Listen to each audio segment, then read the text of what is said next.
Hey everyone, welcome back to another episode of All Things College and Career. Today we have Mac Prichard.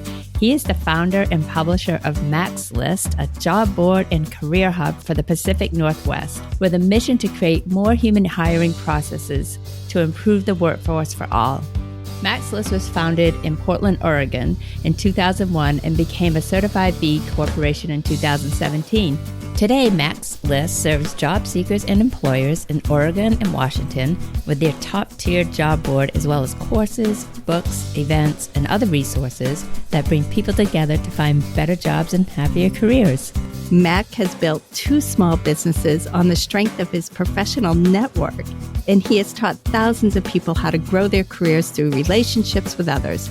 Mac shows job seekers and employers how to break down the barriers between them by teaching empathy, curiosity, and people-focused hiring with a practical, nuts-and-bolts style. Yes, he does. So Mac is also the author of Land Your Dream Job Anywhere and the host of the weekly career advice podcast, Find Your Dream Job, which I highly recommend both, and definitely you should check those out, and we will include those links in the show notes. But in this episode of All Things College and Career, we'll talk to Mac about how to hack the hidden job market, how to get ahead through networking, and the art of the informational interview. And Mac imparts his expertise and professional advice on those areas. So if you're interested, you should tune in. Yeah, absolutely. So enough of our intro. Let's get on to our podcast and interview with Mac. Let's do it.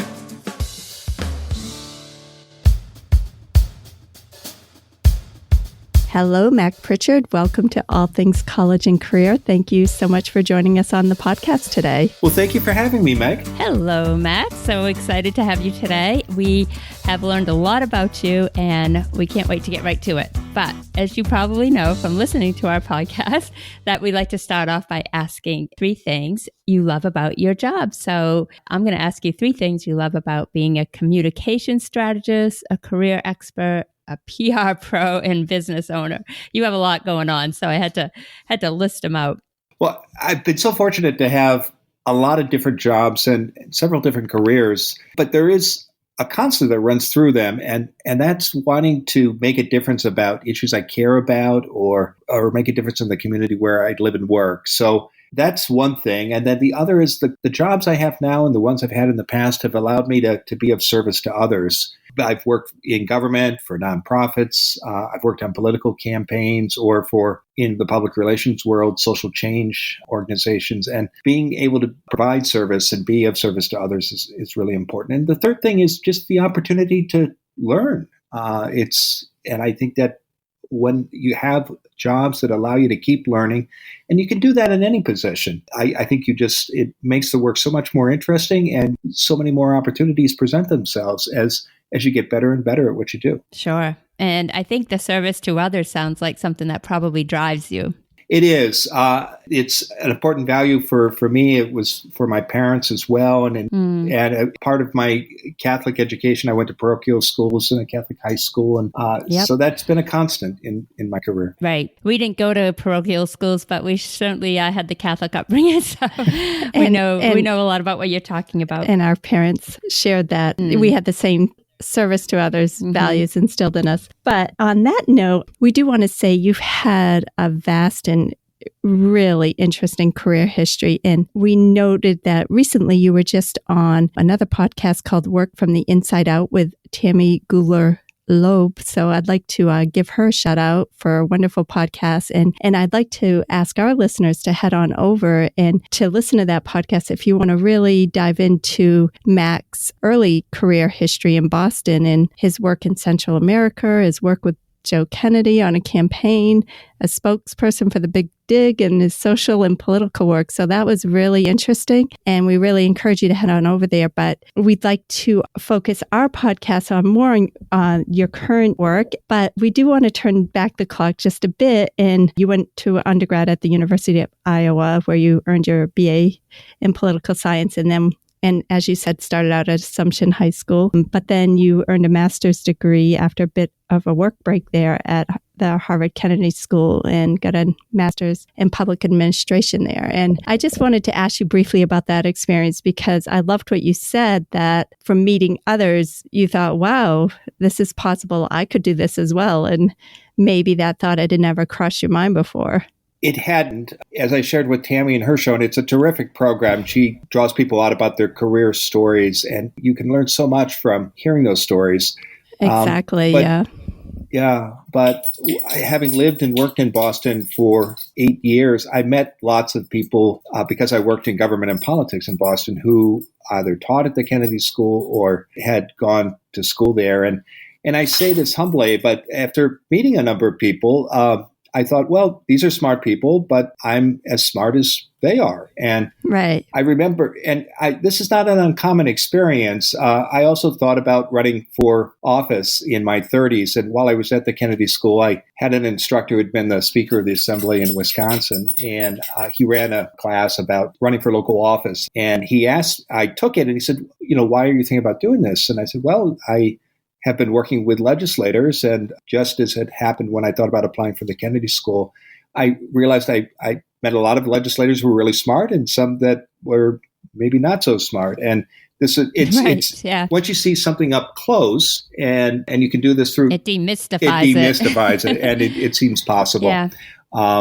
Exactly. And I would say about Harvard, and this is not a humble brag, on paper, I might not have seemed a good candidate for an Ivy League graduate school. I had less than a 3-point grade point average at the University of Iowa.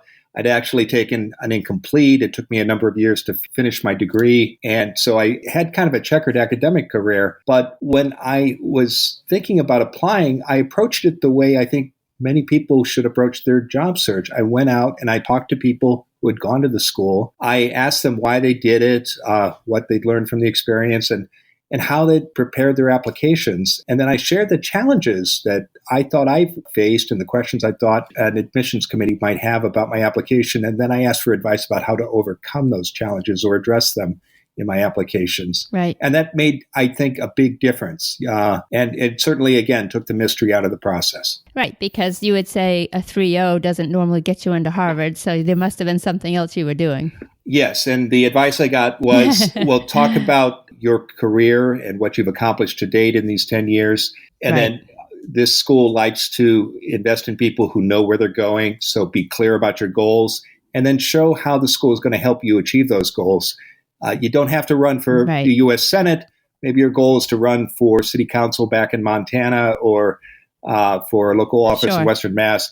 But what mattered to the admissions committee, according to the people who advised me, was that you had clear goals and a plan for achieving them, and you were going to show how the experience at the school was going to help you be successful. Right. And you clearly did that. I did. And, so that's great. And I would say about careers too, hiring managers are like admissions committees at Ivy League universities. They want to know why you want to be there, what your goals are, and how working at that organization is not only going to help you achieve your goals, but the company's goals as well. In other words, what can you do for them? Right. Yeah, it's a perfect analogy. I love that. And I love your candidness about saying that you weren't the top student coming out of undergrad, because I really think that helps others to realize possibilities and that you can overcome adversity to some degree. But you also touched upon in your podcast with Work from the Inside Out about how you were brought to work twice in your life and were down to the last unemployment check once and actually ran out of them another time. And maybe it was that experience and your lack of knowing how to effectively look for work that may have helped you to grow into what you're doing today. Does that sound right to you? It does. And as I shared with Tammy, after college graduation, I had 3 great jobs in a row. One came through a newspaper ad. Another was a result of an internship I'd had with the organization. And the third was through a referral. So I thought the 4th job would come fast and easy, and didn't. And that's when I was out of work. I think you got 30 unemployment checks in those years for in the end, almost 10 months. And the reason I got stuck was I didn't know how to look for work other than, this was a long time ago, other than look at newspaper ads. And today it would be job boards. And right. And you also lacked focus or I did. I was uncertain about what I wanted to do. There were lots of things I could do, written grants. I'd worked in public relations. I had experience in foreign policy. And I applied for jobs in those and many other areas. And I often got interviews, but I never got an offer because the hiring manager I expect could see that I was unclear about what I wanted to do. And hiring managers, they're trying to reduce risk, because if they hire somebody and it doesn't work out, right, it's not good for the candidate. It's not good for the company. You're right. They don't want the position they're trying to fill to be like a learning experience for someone. Exactly. So a place to find yourself. Right. And, we had Dr. Dawn Graham on as a guest, and she talked about looking at the interview process or the hiring process from the employer's perspective, which I thought was such a helpful idea. Yeah. That, oftentimes the hiring person is worried that you're not going to work out or that they're going to look bad by hiring you. So unless you really convey to them that you can do the job and that you're interested in it and you're passionate about it and that you're easy to work with and easy to train. I think that is such an important point you're making, because so many people, and I did this earlier in my career as well, use the hiring process as kind of a discovery process. Well, I think I could do this job, I could do that job. Why don't I go in and talk to them about it and see if it interests me? And that's not what matters to employers. They want to know, do you want their job? And because you'll be competing against other people who do. So that's why it's so important that you're clear about your goals. And not only about your personal goals, but about what you can do for the employer. You need to show how you're going to solve their problems. And I think that's why I struggled that first time when I was out of work. And the second time was 8 years later. And I again struggled with goal setting, and I was unclear about what I wanted to do. And it came through loud and clear, I think, in the interviews. And what helped me in that instance was going out and volunteering and building and growing a network. Right, which is kind of inspired where you volunteering. Yeah. And I just love your passion to help others to not go through that struggle that you went through, because you learned so much in that process.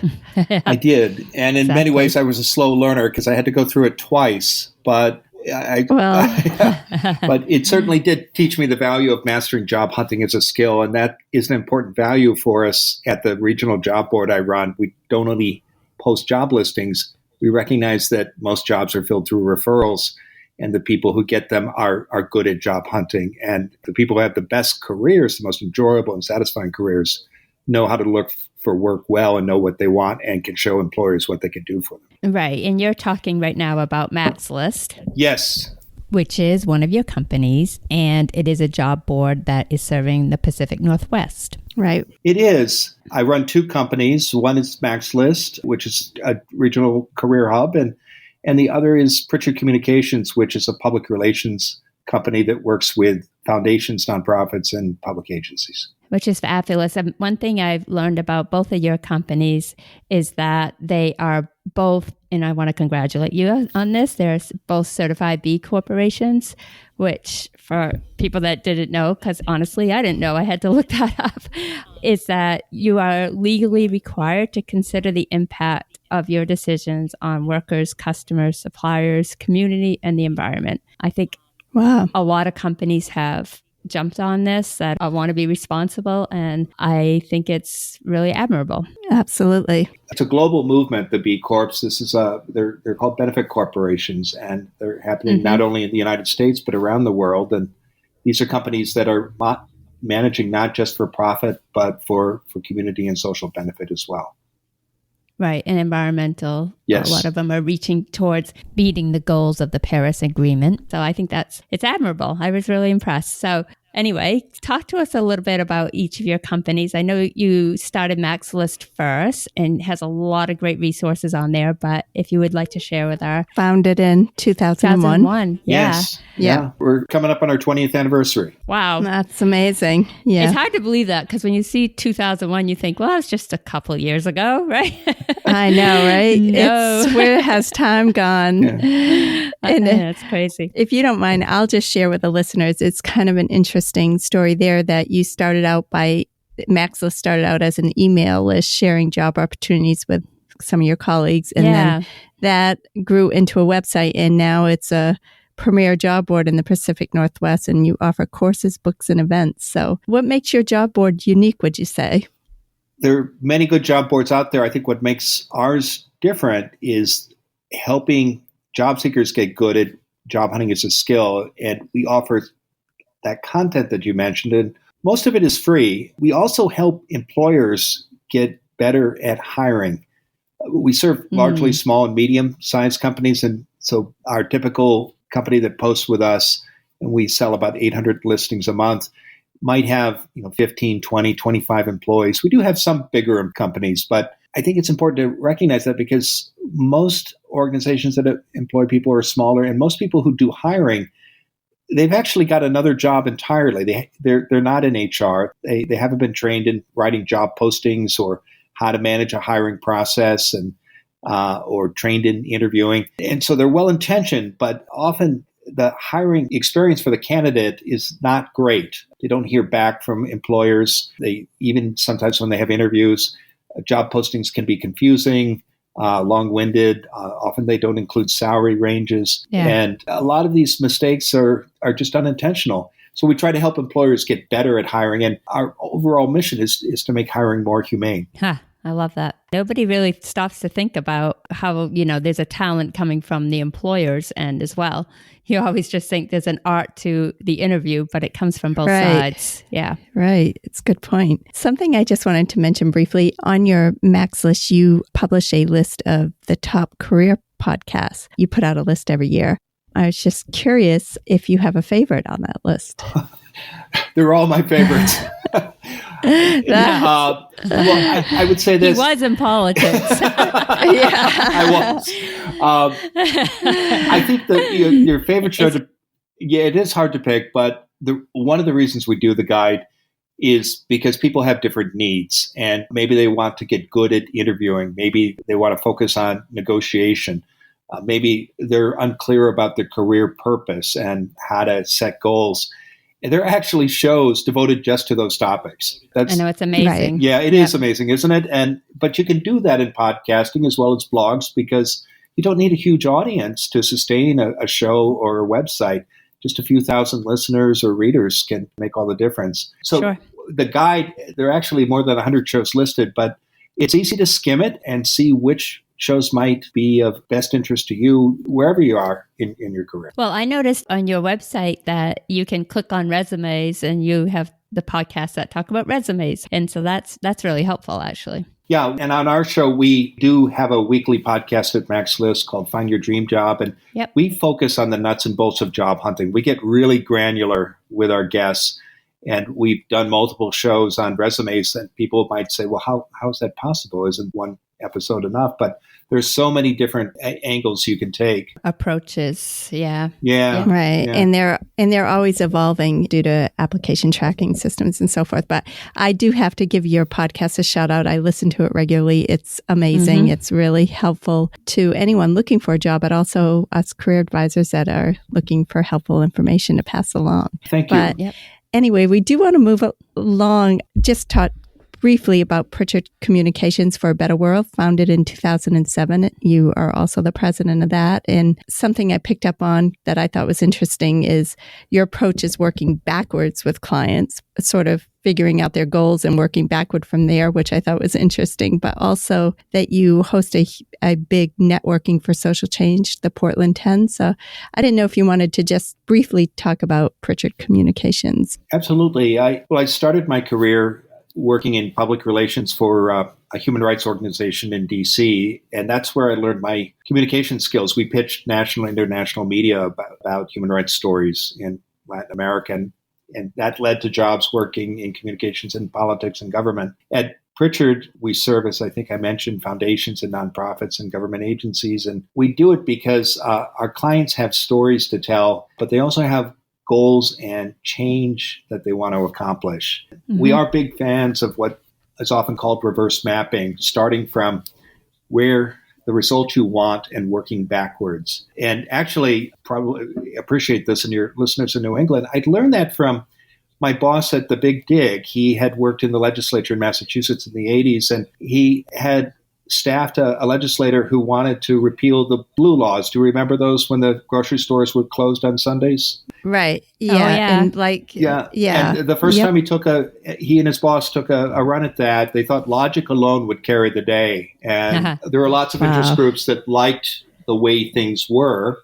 And my boss and his boss got crushed. So for the next session, he thought, okay, if I want the governor to sign this bill, what are the steps leading up to that have to happen? And he just worked backwards and figured it out. And they did win the next time. And that's the approach we ask our clients to consider, because often people will want to start with a tactic. Well, we need a website. We need a brochure. We should get on Snapchat. But what really we encourage them to think about instead is, what is the result you want? It usually falls into one of three buckets. It's usually something about money. They want a grant, an appropriation, an increase in membership revenue. Second thing is often a policy change. They want a rule adopted, a practice created at a government. And the third thing is they want to grow their audiences. They want to attract more people. So whatever the result they want, we say, okay, let's define that, and then we'll figure out the strategies and the tactics that you need in your communications program to make that happen. Yeah, it makes a lot of sense. Well, it really does. Like and that's so interesting. So if it's okay, I think I'd like to pivot at this point and get into some nitty-gritty tips that may help our listeners. We want to tap into all of your knowledge that you could share with the listeners. So the first topic we want to approach, or what's the word searching for? Get into, thank you, is how to hack the hidden job market. So you talked about a little bit your personal history of just applying to what in that day was newspaper or classified ads, but today it would just be job board postings, and didn't have much success. So what is this hidden job market you're talking about? These are the jobs that are filled by word of mouth. They usually are never posted anywhere, or if they are, it's just for a very limited time. There are estimates out there that as many as 40 to 80% of all positions are never publicly advertised. Nobody knows. But the point is, you've got to recognize that, because that's how the system works. And the reason it happens is because hiring managers want to manage risk. And so they look to people they've worked with in the past when they're thinking about candidates, or they look for recommendations from people they know and trust. And if you recognize that that's how the system works, then you can make the system work for you. Most people, though, because often they don't know any better, they spend 100% of their time on job boards. And so they may be seeing only 20 to 60% of the jobs out there. And the other thing that happens is the people who are good at finding these so-called hidden jobs, and they're hiding in plain sight. You can't find them. The people who do learn how to do informational interviews, how to volunteer strategically, how to network. And so that's why it's so important to learn job hunting skills. The folks who spend 100% or maybe 90% of their time on the job boards, they spend a lot of time filling out applications and they never hear back. And when you're job hunting, relationships are so important, and you've got to really invest time in them. So I would recommend, I run a job board, and I'll tell you, if you're spending more than 30 or 40% of your job hunting time looking at my job board, you're going to have a frustrating job search. You really need to step away from the computer and get good at job hunting skills like informational interviews, like networking, and invest in things like net volunteering. Something you quote I pulled off your website is, you say, when you set career goals and have a solid search strategy, great things will happen. So when you're seeking out the hidden job market, do you want to be targeted in your approach? Absolutely. You can't be all things to all employers. So you got to set a goal. And if you're struggling with that, you got to invest the time to get clear about your goals. And there are a number of ways you can do that. You can work with career coaches. If you're a graduate of a university or a college, many institutions offer free services to their alumni. So you can start there. Absolutely. Yeah. Yeah. Every state has an employment department, and they have terrific career coaches there. You can also work with private coaches, or some people like to figure it out on their own using books and materials and online courses. But you got to invest the time to get clear about those goals. I have done it in my career by talking to others through informational interviews. These are structured conversations where you introduce yourself and your goals, you ask specific questions about opportunities that interest you, and get introductions to other people. And it's not unlike the story I shared about figuring out how to get into Harvard. My goal was to get accepted there. Well, if you're doing a job search and or you're interested in working at one or maybe 4 or 5 different companies, invest the time in talking to people who work there, find out how they got there, what the needs and challenges of the company are, and what opportunities are coming up. You'll have a lot more success, and you'll also get much clearer about your goals by having those conversations. You'll have more success than you would, say, watching the websites of those firms and sending in applications and hoping somebody will call you so you can have an interview and perhaps a conversation. What do you think the best way to approach someone for an informational interview is? Say you don't know the person, maybe going on LinkedIn and seeing if you can make a contact, or cold call. How would you recommend people do that? Introductions are always best. So I would recommend people start with their own network. And again, I think there are 2 ways you can approach this. One is you've done your goal setting work. You know this is the position you want. You've made a short list of companies that interest you, maybe 15 or 25 firms. And then you can use informational interviews to talk to people inside those organizations about the opportunities that interest you, and use those meetings to get clear about the needs of employers who offer the jobs you want, and ask for insights into opportunities that might be coming up, as well as introductions to the people in the company. The second way, if you are still doing your career setting work and you say have come up with a list of 2 or 3 different jobs that interest you, but you're not sure which one, informational interviews are a great way to talk to people who have those jobs, find out what a typical day is like, what's rewarding about the positions, what's challenging, and get feedback about your own prospects as a candidate. And when you have those conversations, say you're considering 3 different goals, my experience has been that you figure out pretty quickly after having 5 or 10 of those meetings which goal you're most excited about. And the other 2 will fall off the list. And then with that clarity, you can actually move ahead in your search and continue to build your network and find out about opportunities that may never be advertised. Right. And I was going to say, inevitably, if you're listening to someone describe their job and what the typical day is like and things like that, it's either going to sound great or you're going to hear a thing or 2 that you just do not want to do, or it's not you. Yeah. So, right. It makes a lot of sense to do that research. I like that. Talking to the person that's actually in the job makes all the difference. Absolutely. From the outside, things can look so glamorous, but once you're in that office, you might have a very different reaction. Sure. Right. And the flip side of that is that if it is a position that you are really excited about and interested in, people in general want to help others, I find, in that they may not have a job for you, but they may connect you with a few people or put you in touch with a professional organization, which would help grow your abilities or whatever else.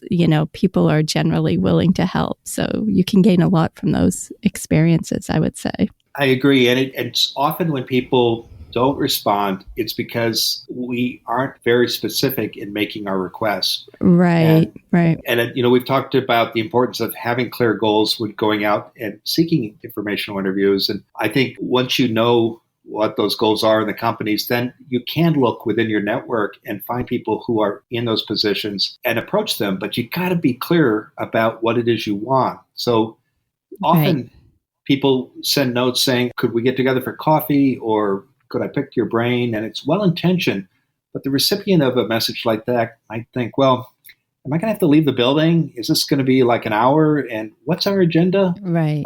And it is a business meeting. And if you're calling it, you're in charge. And as with any business meeting, you've got to run it, and you've got to have a clear sense of your agenda and what the outcomes are that you want. Right. And you need to be respectful of their time because they're busy. So, if you're clear and you let them know, I'm only going to take 15 minutes of your time or things of that nature. Right. And another good tip we picked up somewhere, I can't remember where, but somebody mentioned giving time frames as possibilities, not to dictate the meeting time, but if somebody has to go to a calendar and come up with a time, or anything that would discourage them from responding may be Right. Like Yeah, if you make it easy offer for like, them. I'm available Monday, Wednesday, Friday between blah, blah, and blah, blah. If they look at their calendar and say, oh, I'm open then, I guess I could fit that in. It makes their job easier. Yeah, Yeah, absolutely. it's a good tip. I love that because it's all about making it easy for the other person to say yes. And Yeah, you don't want to deter them in any way. I love what you said about networking, that it's for you more about giving and helping others. And that's, I think, the general feeling about networking is it's got a little bit of sliminess to it, and it's not something people generally feel comfortable doing in a lot of times. But how would you describe networking? networking is about helping others, and it's about giving to others without any expectation of receiving anything in return. You're right. The popular image that comes to mind when people hear the word networking is the airport Holiday Inn function room, and there's some guy or lady walking around the room, and she thinks success, or he does, is collecting as many business cards as possible.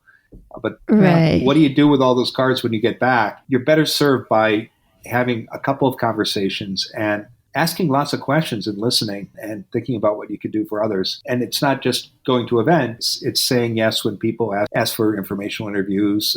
It's about volunteering in your community, whether it's for a cause you care about, or perhaps the events committee for the professional association in your field. Yeah, it's about service. Right. And ultimately, when you do that, usually there's a return on that. When you're helping others, sometimes it comes back. It does. Full circle. For sure. Yeah. For Yeah. sure. And I mean, Maxless is a perfect example that grew out of you helping others, sending them, hey, check this job out, check that job out, trying to help people get ahead. And it grew for you out of that. But, Absolutely. and I just think in terms of volunteering experiences, you get so connected within the community, depending on what you're doing, but a lot can grow out of those experiences too. It can. And I think when you think about networking, you do, and how it can help your career, you do want to be thoughtful about it. Good point. And often people say to me, if I could just meet the people at this company or at this organization, often those people are leaders in their field, and they are involved in the local chapter of the relevant professional association. So they're at the monthly luncheon program. They're serving on the board or committee of the chapter. And you shouldn't volunteer just to meet these people, but you will meet them if you sign up, if you work in public relations for your local Public Relations Society of America chapter and agree That's to such a good tip. run the Yeah, lunch it program. really is. Yeah. Try to be a little bit more deliberate in where you're volunteering and Yeah. if it lines up with your goals. Yeah, it reminds me of the analogy where if you're trying to, I'm going off a tangent here, but if you want to meet someone, you're looking for someone to date or whatever, they say, well, do things that interest you. Mm-hmm. And you'll naturally meet people that share your interests instead of forcing a situation. So I think the analogy works here, that if there's a professional group that shares your interests, you go there because that's what you love, and you're inevitably going to make great networking connections. Yeah, that's a great analogy. I love that, because people choose the professions they do because they do care about them. Mm-hmm. Yeah, absolutely. So what tips do you have for introverts that don't want to get out and about, and how can they network? Play to your strengths. So if you're an introvert and it's just different way of getting energy, think about what you like to do. Maybe you're a photographer and you want to get involved in professional association and they need someone to take pictures at the annual conference. You have a role, you're doing what you enjoy, and you will meet people along the way. Maybe you like systems, or so volunteer for the registration desk, and you're going to meet everyone one-on-one during the course of the event. And you're also, again, going to show people who are involved in the organization what you can do. I mean, I think that's a great tip. Knowing, like, having a role. I mean, I'm thinking of my husband because he's an introvert. And if he has a job, if he goes into a situation where there's a lot of people, whatever, but he has a purpose or a job or a role, he's totally comfortable. But if he has to go in and just kind of mingle, forget about it, So I love that you said, have a role, have a purpose, know what you're going to do there. And that will probably help put you at ease. And if you aren't interested in volunteering, be clear about what success is. Often people think that they've got to talk to dozens of folks or collect a lot of business cards, but just having one or two, even three conversations for 10 or 15 minutes with others new people you haven't met before, that's success. And so set a goal. Sure. Say, okay, I'm going to talk to 2 people I don't know.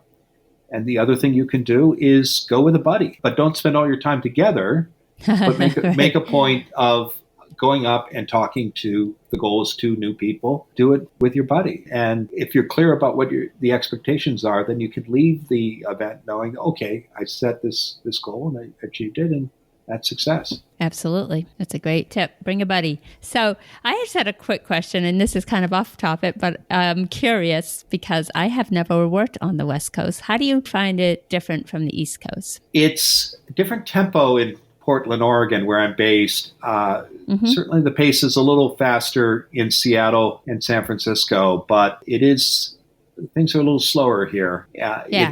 And you find there's good work-life balance. Even people who have big jobs have regular lives. I've been out here 20 plus years actually. For a couple of years, I worked in the governor's office way back in the 1990s in the communications department. And the governor went home every day at 5. Wow. Wait a minute. Life is good. Yeah. Are you coming back at 6? No. No. And that did not happen when I was in politics in Boston. I did not work in the governor's office, but it was very common for people to be at their desks at 6 o'clock or 6:30. Yeah. And there's even more of that, of course, in places like Washington, D.C. and New York. Oh, I'm sure. Yeah. So on an entirely different note, have you seen Shalane Flanagan running around out there in Portland, Oregon? She's one of our faves. She's one of our favorite runners. I have not. Yeah. The Nike campus is over on the other side of the river for where I am. Oh, okay. Yeah, she was native of this area, Marblehead, Mass, I believe. Yeah. I don't know. I shouldn't profess things about somebody I've never met before, but I think she's from that area. Boston loves her, so she's got to be pretty close to Boston. Exactly. Okay. I just thought we'd ask you that. But anyway. Well, now that we have that important piece of information nailed down, I think we're ready for the rapid fire section of the podcast. Not sure why we call it rapid fire, but sometimes it's rapid, sometimes it's not. Anyway, are you ready for that? I think I'm ready. Do you mix it up for every show, or is it the same set of questions? Oh, no, I mix it up. I mean, you might hear a repeat, but you're not going to get off that easy. Yeah, we definitely bring some back occasionally, but yeah, we do. Okay. So if you weren't doing what you are doing now, what would you be doing? I think I'd be in Spain working on my Spanish. I took a sabbatical earlier this year, or last year rather, in March, and because I turned 60, and I spent a month taking 7 hours of Spanish classes every day. Good for you. Yeah. Wow. It was a good experience. It was very humbling. I have intermediate Spanish, and all my colleagues were in high school or university. They were very kind to me. So that's great. But it's hard to learn a language. It is, especially when you're not young, very young. Yeah. But I do think you need an immersion trip there to fine tune it. Go for it. Put that on the bucket list. Yeah, okay. I'd like to do that again. 3 words you would use to describe yourself. Curious, energetic, and humble. Awesome. I love that. Those are great 3 words for sure. If you could sit down with anyone, dead or alive, who would that be? I've got a picture of Franklin Delano Roosevelt in my office. He would love to talk to him. So I'm a big fan of politics, history. Yeah, I would love to meet FDR, and I would love to see what he might be thinking about today's political climate, but I won't go there. Yeah. Okay. How many hours of sleep do you need? 7. Oh, that's not bad. No. Yeah. I like to get 8, but I can work on 7. 7 works. Okay. Works in a pinch. Yes. 7 works in a pinch.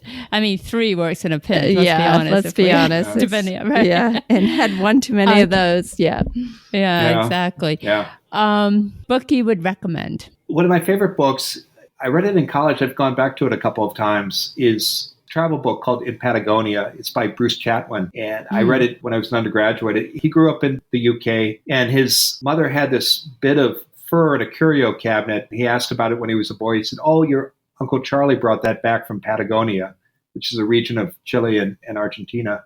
Right. And And so he set out later as an adult to find where that patch of fur came from. It was from a cave in Chilean Patagonia. And so he tells the story of his uncle and how he came to be in Argentina in the 1890s. But he also tells the story of the region and the history of Patagonia. There was a Welsh colony there in the 1890s that persisted for almost 100 years. Butch Cassidy and the Sundance Kid passed through the area after they were in Bolivia. All kinds of stories like that. And I love that book. Read it a couple of times. And I've actually been to that cave in Chile. So it's... Wow. That's excellent. Yeah. That's So you read the book and then visited the cave, or vice I did. versa? I read the book when I was in college, and I said, I want to go there one day. And I did about 10 years ago.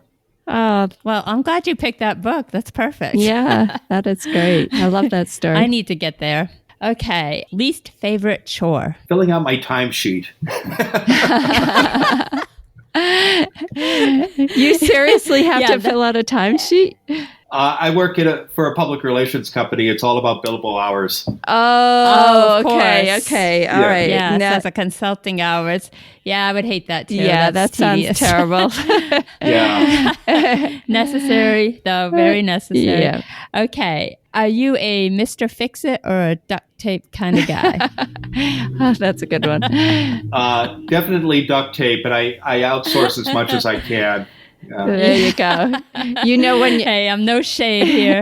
you know when it's out of your wheelhouse is what you're saying. Oh, I do. And, yeah. and my father can do anything with hammer and nails, and he's built porches and additions, and I can barely Wow. hit a nail with a Yeah. hammer. So Oh, well. He's showing you know, out. sometimes they miss a generation these days. Yeah. Skips a generation. These Skips a generation. genetic Yeah. traits that they. Sure, right. Yeah. Okay. Best piece of advice you have given, or just a really good piece of advice you've been given?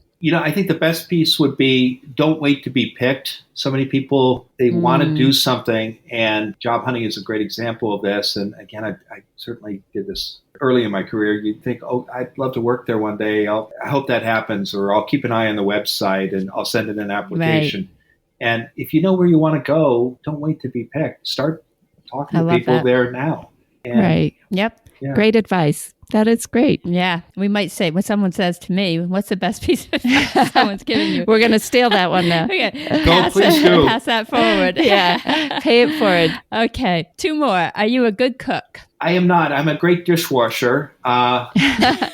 So my wife does the cooking, which is ironic because in high school and college, I worked as a cook in restaurants. Oh, well, that did you in. Sorry Yeah. to those restaurants. Yeah. No. Well, it was, I was doing breakfast and lunch, and then the dinner program, everything was in packages, and there were these big books that you would follow. But it was actually, it was a great preparation for politics because my job was to run what was called the wheel. So the tickets were on the wheel, and we would push out 600 dinners a night. Wow. And I had 5 or 6 cooks in the line, and my job was to assign the work as it came in by looking at the tickets on the wheel. And then there were like a dozen waiters on the other side. And it's a lot of people yelling and screaming. And, sounds pretty fast-paced. High pressure. Yeah, and hot temperatures too, because you're right there next to the stove. Yeah. But I kept my cool, so it was a great preparation for doing crisis communications for elected officials. Definitely. Perfect. We never know what skills we're picking up in these, what we would consider not professional positions, I guess, although cooking certainly is. I shouldn't say that. Yeah. But it's even summer jobs as a kid in high school or whatever, you pick up things that can serve you well throughout life. Oh, yeah. And, the thing about that is that when you have a future job interview and you're reaching for, do I have these skills? It's something like that you can reach back to and say, hey, this obviously isn't the same field, but I did this, manage that under all that pressure and stress, and that I can parlay that into this position. Yeah. So I love that. Okay, last one. What do you do to de-stress? I like to go to the movies, and I like to go to the theater.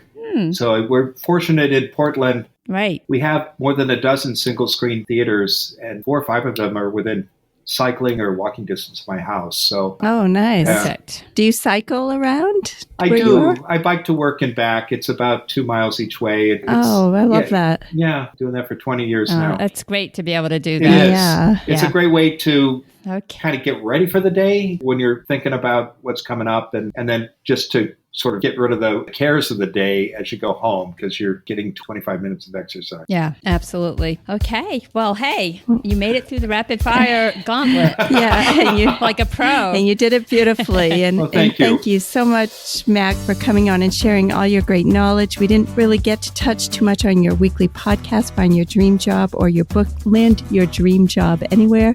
But we definitely encourage our listeners to head on over and check those out, and we'll include those links in the show notes. But thanks so much for coming on and, really imparting such great advice and just interesting story for all our listeners today. Well, thank you both. All right, Mac. Well, thank you. Have a great rest of your day. Take care. That was such a great interview with Mac. He had such a calm and wonderful demeanor about himself. I love listening to his podcast. I get a lot out of it as a career advisor myself, so I highly recommend it to anybody that is looking for a job or is in an advisor role. Yeah, his podcast is definitely packed full of great information. What we covered today was like just the tip of the iceberg. So yeah, you're definitely going to want to head over there and check that out.